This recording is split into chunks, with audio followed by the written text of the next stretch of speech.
Speaking alongside SINCLAIR Tolkien's book Lights Out of Territory for several years to visiting American students as part of a Literary London programme. And one year we had an extremely conservative group from Texas Christian University. They were already quite challenged by reading Angela Carter and Hannah Bresci. We got to a section of Stephen. We got to a section of Ian's Lights Out of Territory in which he describes a hyperactive jogger doing press-ups on London pavement, and he writes, the jogger was dry humping the pavement. And this sent one of my students into hysterics, and it was partly amusement, partly panic. As a result, I've never forgotten that. So, Stephen's asked me to talk about dying today. I've chosen to speak about the theme of dying in the folktale.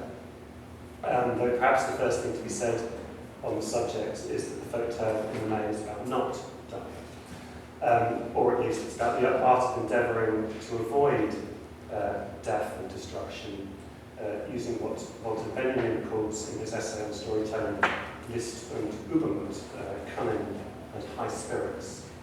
So dying enters the folktale, in other words, through the art of fleeing death. Perhaps the most celebrated example of this is provided by the frame story of the Middle Eastern story cycle, The 1001 Nights, in which the cunning storyteller Scheherazade tells compelling stories night after night to enchant her husband Shahryar and dissuade him from carrying out his threat to execute each of his wives the morning after he's bedded them to prevent any possible infidelity. So Scheherazade avoids death through the ruse of storytelling. She spins a web of words that enables her to survive. She quite literally speaks against death. Borges, in his essay on the Nights, finds in this an analogy of the art act of storytelling itself, more generally. The number one that is added to 1,000 in the 1001 Nights, he says, signifies infinity. It's the one more story that can always be added to the stories that we've already told. It means not 1001, but 1,001 more, and one more after that, and one more after that, ad infinitum. Storytelling, therefore, for Borges, is our defence against time, our endeavour to hold off our ending, our means of going into combat with our mortality. If the folktale promotes the art of avoiding death for the clever and bold, and sometimes the stupid too, however, it also offers death as a punishment for failure. In fact, another major function of death in the folktale is to reinforce the cautionary dimension of these narratives. Dying illustrates, sometimes very vividly, the punishments you may face if you transgress or live wickedly according to dominant social codes. Examples of this kind of cautionary death are particularly rare in the collection of the Brothers Grimm. A wicked stepmother is rolled down a hill in a barrel studded with spikes. Another is crushed by a millstone dropped by vengeful birds. Transgressive women are boiled in oil. They dance to death in red-hot shoes. A witch is cooked in her own oven. The parade of torches in Grimm is at least as inventive as an instalment in the Saw franchise. And all of these deaths serve the same function. They're spectacles of violence designed to punish perceived malignancy. Perhaps the best known exemplar of death in folktale is that of Little Red Riding Hood, in the hands of the first writer to capture her narrative in print, the courtly French moralist Charles Perrault. Perrault's story is brief, to the point, and brutal. Little Red is told not to dawdle in the forest. She goes into the forest, she dawdles, she dies. Eaten as dessert after grandmother. Later, Brothers Grimm would add in a rescue of consonant to give the story a happy ending. But in both the dominant literary versions of this story, the death of Little Red fulfills a comparable function, to warn and to warn on. Women are innately wayward, these male collectors tell us. They dawdle, they pick flowers, they talk to wolves, they disobey, and if they give rein to their appetites, the appetites symbolised by the red hood, the story threatens that death will follow. only the reassertion of male authority exercised by the figure of the huntsman can save them from themselves. So Death in such stories says, conform and behave, fit in, or else, and in so doing, it functions as a means of policing the normative modes of behaviour which are foisted upon us through the medium of story at an early and impressionable age. Lots of my youngest audience remember. Stories don't give us just one model, though. There are other competing versions of the stories appropriated by male collectors from the 17th to the 19th centuries that offer different possibilities for women. In an oral version of the story of Little Red, collected by the French folklorist in the 1880s, the female protagonist of the story doesn't die. She tricks the wolf, and she survives. When she realises she's fallen into the hands of a predator in grandma's clothing, she asks the wolf if she can go outside and have a piss. The wolf agrees, ties a string around her ankle so she can't escape, but the plucky heroine undoes the string and ties it to a tree, instead earning herself time to escape. And this is Little Red. As Scheherazade, she gets to tell her own story, not become a victim in the story of the wolf. The narrative reveals to us the danger of naivety, but it allows the heroine to survive her mistakes and to rescue herself.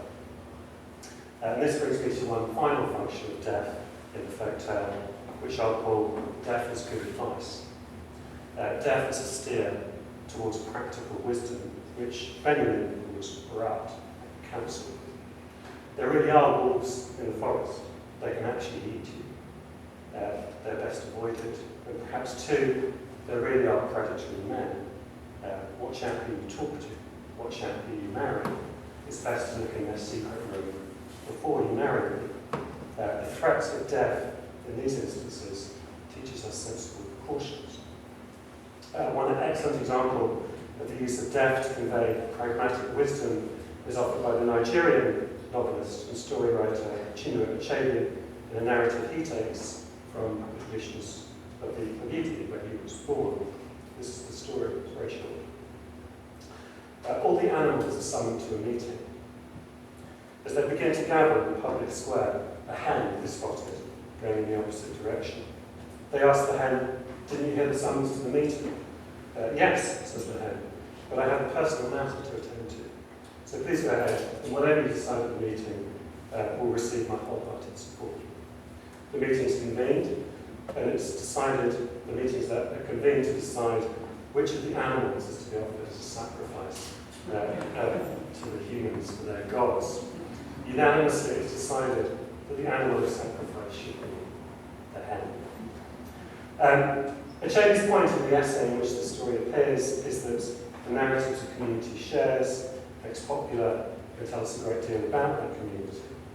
In this case, he argues that the story shows us a society pointedly aware about, quote, the danger to which citizens of small-scale democratic systems may be exposed when they neglect the cardinal duty of active participation in the political process.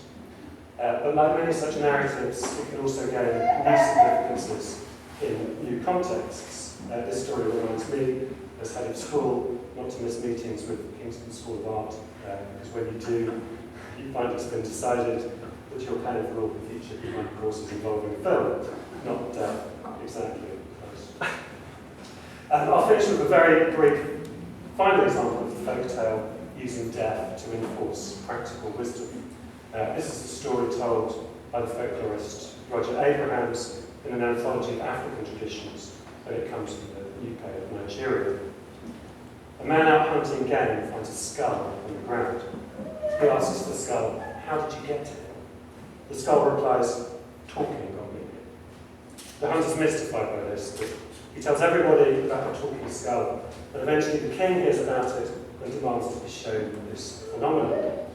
In the presence of the king, the hunter asks the skull, "How did you get here?" The skull remains stubbornly silent. The king says that the hunter is a liar and orders him to be beheaded on the spot. The hunter's decapitated head lands by the skull. Later, when everyone else is gone, the skull says to the head, "How did you get here?" The head replies, "Talking got me." We can read the story in two ways politically. We might read it as a conservative narrative about conformity, a cautionary tale to accept the dictates of power and not to speak up, or we can see it as a political satire about the tyranny of kings. It all depends on how it's told and the context of the telling. Abraham uses it in another way. For him, it's a riposte to imperial practices in story collection. When colonial collectors gathered, translated, and anthologized African stories, they gathered, translated, and collected animal tales, because these stories reflected their preconceptions about African culture and the African mind. It suited them and the imperial authorities they served to believe that Africans were in a savage stage of culture, and animal stories, according to imperial scholars, offered evidence of that savagery.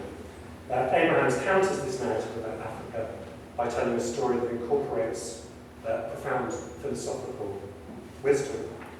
This is the story of Abraham's that uses the device of death to ask, how does power operate? How should we respond to power? And what is the role of talking of the story in that response?